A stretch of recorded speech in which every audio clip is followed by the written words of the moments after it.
नमस्कार दोस्तों, हिंदी मंजूषा चैनल पर आपका स्वागत है। चलते हैं कहानी मंच की ओर। आज की कहानी जो कि जीवन के प्रति हमें सीख दे सकती है।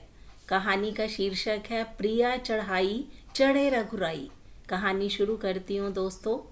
ट्रेन के इंतज़ार में बुजुर्ग सोम प्रकाश जी रेलवे स्टेशन पर बैठकर रामायण की छोटी सी पुस्तक पढ़ रहे थे।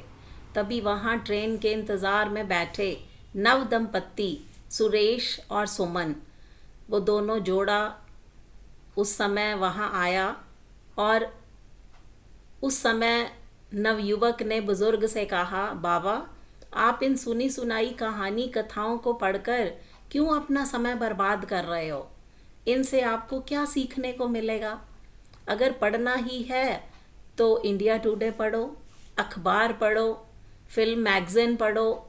बहुत सारी चीज़ें हैं जो आपको दुनियादारी की बातें सिखाती हैं, व्यवहारिक ज्ञान देती हैं। उन्हें पढ़ो बाबा, क्या फालतू की किताब पढ़ रहे हो? इतने में अचानक ट्रेन आ गई।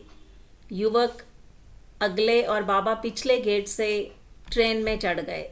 ट्रेन के चलते के थोड़ी देर बाद ही युवक के चीखने चिल्लाने की आवाज़ आने लगी, क्योंकि युवक खुद तो सुरेश तो ट्रेन में चढ़ गया था, लेकिन सुमन नीचे रह गई थी। और तभी बाबा सोम प्रकाश ने कहा, बेटा तुमने इंडिया टुडे अखबार और अन्य सैकड़ों किताबों को पढ़ने की बजाय अगर रामायण पढ़ी होती तो तुम्हें ज्ञात होता कि राम सखा तब नाव मंगाई, प्रिया चढ़ाई चढ़े रघुराई। श्री राम जी ने नाव पर चढ़ते समय पहले सीता को नाव पर चढ़ाया था, उसके बाद खुद चढ़े थे। तुम भी पहले अपनी पत्नी को ट्रेन में चढ़ाते, उसके बाद खुद चढ़ते। तुम्हारे साथ यह घटना नहीं होती। ये फायदा होता है पौराणिक ग्रंथों को पढ़ने का।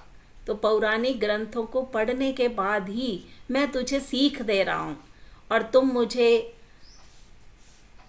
अखबार मैगज़ीन पढ़ने की सलाह दे रहे हो। तो ये छोटी सी कहानी प्रिया चढ़ाई चढ़े रघुराई, ये हमें जीवन के प्रति सीख दे सकती है। ये कहानी आपको कैसी लगी?